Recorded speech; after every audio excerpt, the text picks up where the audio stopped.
Hi everybody.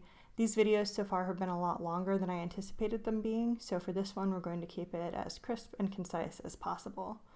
In this video we're going to talk about three things about organization. We're going to talk about topic sentences, we're going to talk about the idea of momentum, and we're going to talk about source synthesis. So first, topic sentences. I know you know what topic sentences are. I know that you've talked about this in your English classes before. They're the sentence at the beginning of your paragraph that tells you what the paragraph is going to have in it. But they actually do more than that. They don't just tell you what is going to be in the paragraph, they tell you what you're supposed to do with that information. Okay, imagine that the information in your paragraph is a bunch of oranges.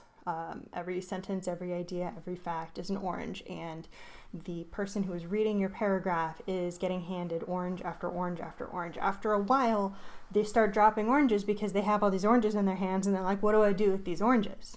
What the topic sentence does for that is it gives them a basket or a bowl that they can put the oranges in. They're like, oh, I know what to do with the oranges. I put them in the basket. So you can think of your topic sentence as a sort of mini thesis for your paragraph. So the person who is reading it understands not just what the information is going to be coming, but why it's significant and how it figures into the argument that's been established. I had a college professor who said that often when he was grading, the first time he went through a paper, he would just read the introduction and the topic sentences and then the conclusion.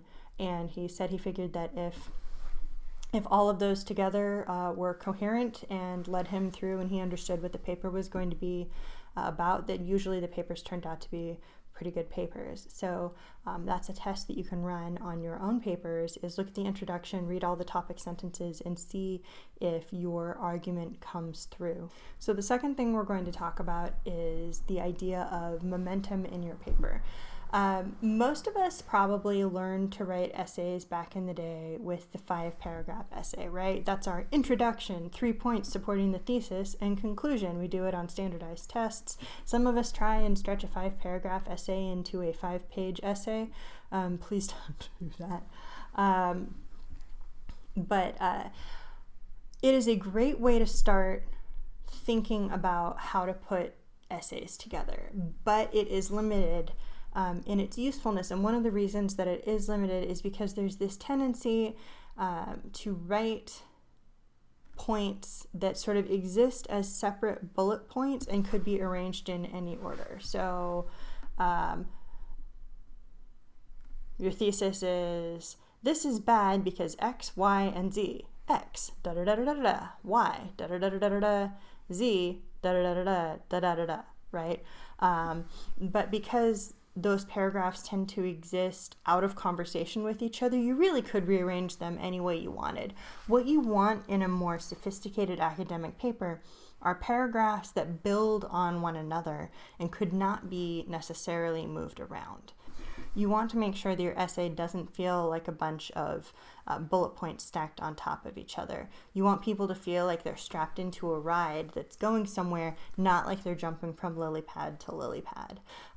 So topic sentences can help with that. Another thing that can help with this is figuring out a strong synthesis of your ideas and synthesis of your sources before you start. So we're going to talk about source synthesis in a second. When you're thinking about how to organize your essay, one of the things you should ask yourself at the beginning is, what context or background information are my readers going to need in order to understand everything else that I'm talking about?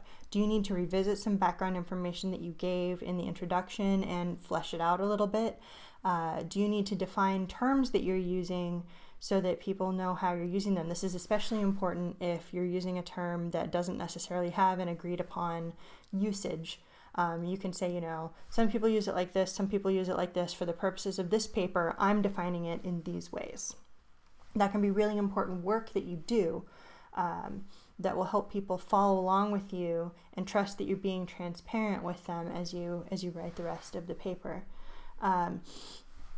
You don't want to take up too much real estate here in your average academic paper. If you've done some sort of actual study or case study things. Sometimes you might be able to give a lot of background information on the topic and what people have studied about this, what other scholars have said, and what you did to set up the study. All that stuff can go before you actually talk about the meat of your project. But if it's your everyday academic paper, you probably don't want to spend too much on this. If we're starting to get into the halfway point and we're not actually into your argument yet, I'm going to be pretty antsy. About our third concept of source synthesis, you're going to have done a lot of research. You're going to have pulled a lot of good information from these. I highly recommend that when you're reading your articles, you copy and paste things into a separate document and then very clearly mark your own thoughts on them. Don't get them mixed up, please. That is bad citation practices, and it still counts as plagiarism even if it was an accident. Yeah, you can just copy and paste all of the sentences that you think are the most useful for your paper.